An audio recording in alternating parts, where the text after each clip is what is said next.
Oi, tudo bem? Meu nome é Leviette, eu sou psicóloga clínica e nesse vídeo eu vou falar um pouquinho sobre ansiedade. Então, para o vídeo de hoje, os meus tópicos principais vai ser falar um pouquinho sobre o que é ansiedade, então um pouco sobre a definição de ansiedade, o que a neurociência vai falar sobre a ansiedade e se a ansiedade ela é nossa inimiga e a gente tem que deixar de sentir ansiedade, combater a nossa ansiedade, parar de sentir ansiedade, né? Então, no vídeo de hoje vão ser essas reflexões, tá bom? Falando um pouquinho sobre a definição de ansiedade. Então, se a gente procurar em qualquer lugar, em qualquer fonte, né? Pode ser no Google, no YouTube, né? Ou nas redes sociais, a gente vai ver muitas pessoas falando que a definição de ansiedade vai estar relacionado com o futuro. Então, a gente se preocupar muito com o futuro, né? Ou a pessoa viver no futuro, né? E não conseguir estar no presente por estar preocupada ali com coisas que tem que entregar na semana que vem, ou que tem que fazer a prova, e isso fazer com que a pessoa ela sinta muito sofrimento ou muita angústia, né? Então, para a psicologia, a definição de ansiedade não está muito longe disso, tá? Então, o que a gente entende como ansiedade? Então, para definir ansiedade, a gente vai usar o Manual Diagnóstico e Estatístico de Transtornos Mentais, que é o DSM-5, que é usado pelo psicólogo, pelo psiquiatra, pelo médico, para falar sobre transtornos mentais. Então, dentro do DSM, a gente vai ter uma variedade de transtornos relacionados com a ansiedade. Eu não vou falar especificamente sobre nenhum, tá?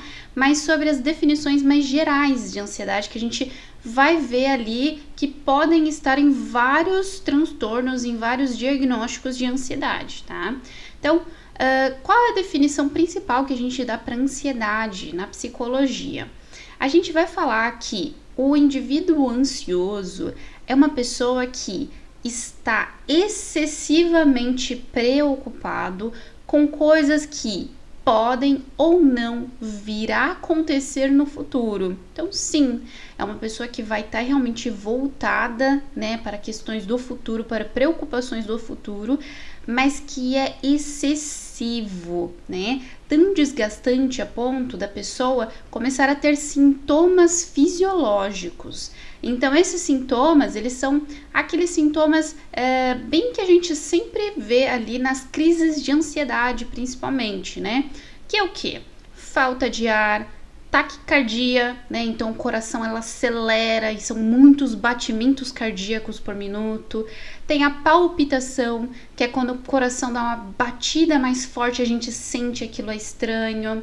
Tem pessoas que podem ter tremor na mão, no corpo, formigamento no braço ou em alguma outra região do corpo.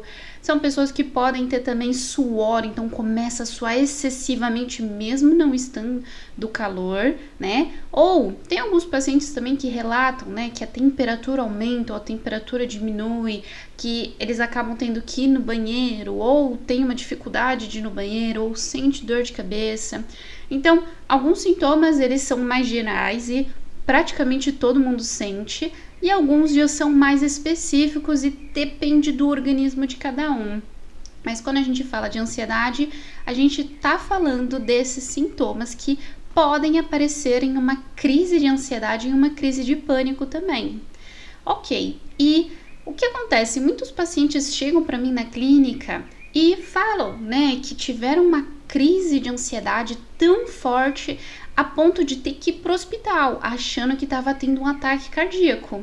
E aí foram lá, fizeram vários exames, uma bateria de exames e não viram nada. Os exames deram perfeitos, certinhos, nenhuma alteração. E o médico falou, olha, você está tendo uma crise nervosa, você está com ansiedade, tem que procurar um psicólogo. Então, isso realmente pode acontecer? Sim, pode acontecer. Então, os sintomas da ansiedade, eles são tão intensos que pode simular um ataque cardíaco. Mas não é que a pessoa está tendo um ataque cardíaco, é que ela está tendo sintomas tão intensos que está parecendo um ataque cardíaco. Até para um médico vai parecer um ataque cardíaco. mas são os sintomas da ansiedade que estão muito intensos. E aí o que acontece? Eu sempre indico para os meus pacientes, olha, se você tem dúvida sobre possível ataque cardíaco, vai para o hospital ou vai no seu médico, faz um check-up, dá uma olhada no seu coração, né, em outras regiões do organismo, né, entende como é que está a sua saúde, porque às vezes pode ser também um adoecimento, pode ser alguma coisa no coração. Talvez uma pessoa que também tenha uma tendência na família, na genética. Então precisa ser verificado com calma. Mas verificando, fazendo exames e tá tudo certo, não tem nada errado com o organismo, aí a gente já entende que sim, é ansiedade. E a ansiedade ela pode vir com tanta força, com tamanha força, que faz a gente ter sintomas achando que está tendo um ataque cardíaco e vai morrer, né? Então, isso é o que a gente, né, entende como definição de ansiedade e que a psicologia também entende da ansiedade. Mas a ansiedade, ela precisa ser entendida também pela neurociência, né? O que a neurociência fala sobre a ansiedade? Então, para a gente entender a ansiedade, a gente vai ter que olhar o cérebro. O que a neurociência vai falar da ansiedade?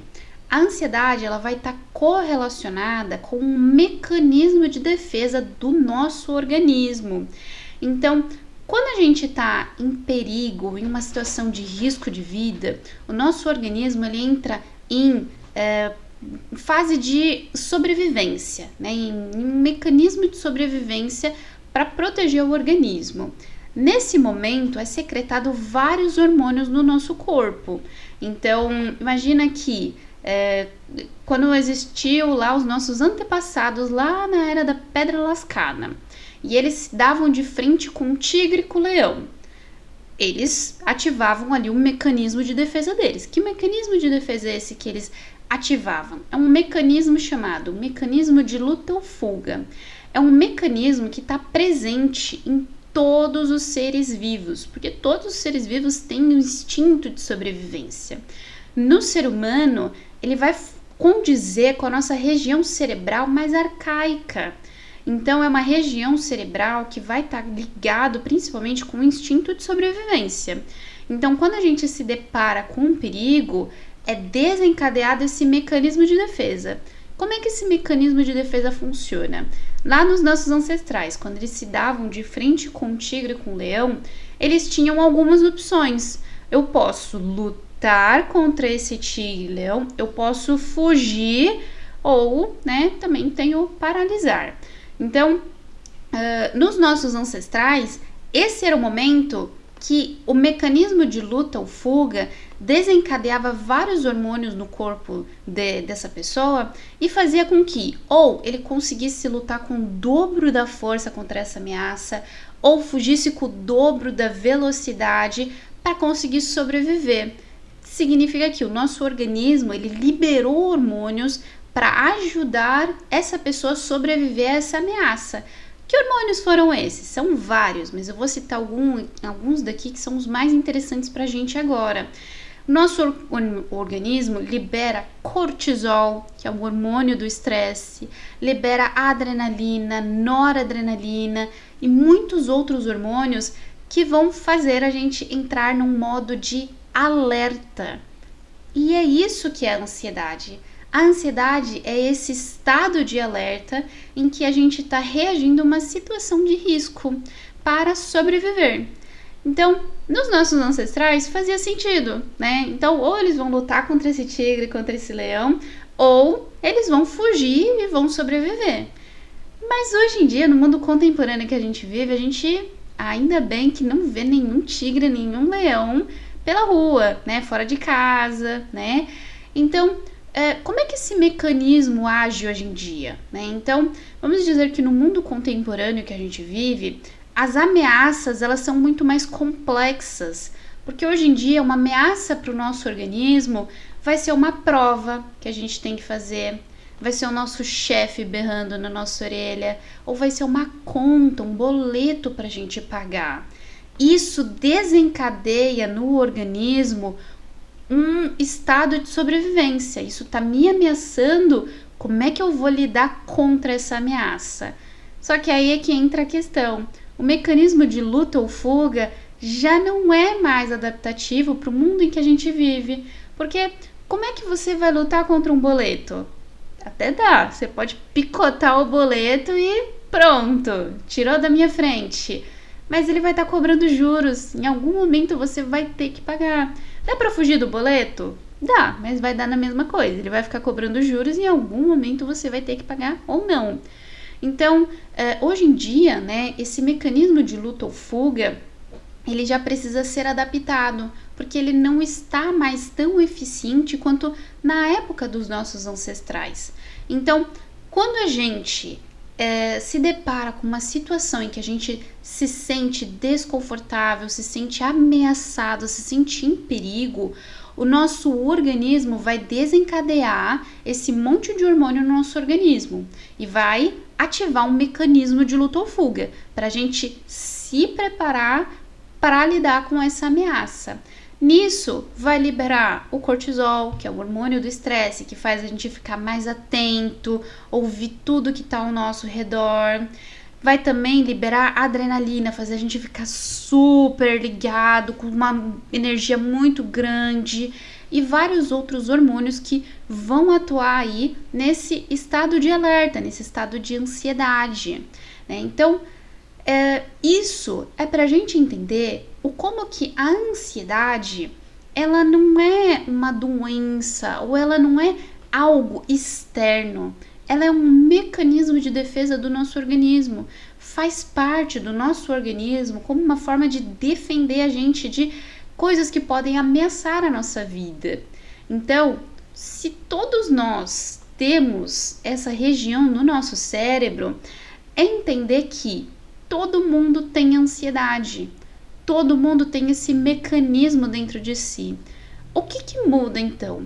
O que muda é a intensidade que esse mecanismo vai se mostrar, né? Vai atuar na nossa vida.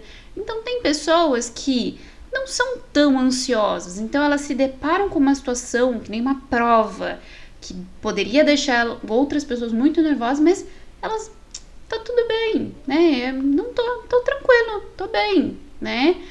Mas tem outras pessoas que não, que já podem ficar muito preocupadas, muito ansiosas, então uma ansiedade muito intensa.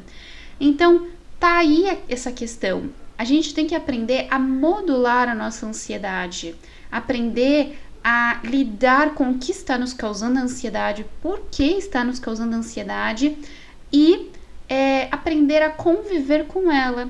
Então, a nossa ansiedade, ela não é uma coisa negativa, ela não é uma coisa que a gente tem que tirar da gente. A gente tem que aprender a conviver com ela. A gente tem que aprender a lidar com ela e como que a gente pode controlar ela para não ela controlar a gente. Então, no vídeo de hoje era isso. Espero que tenha sido uma reflexão interessante, que tenham gostado e nos próximos vídeos eu vou trazendo mais temas, mais questões que eu trabalho com os meus pacientes na terapia, tá bom? Muito obrigada, tchau, tchau, beijos e até a próxima!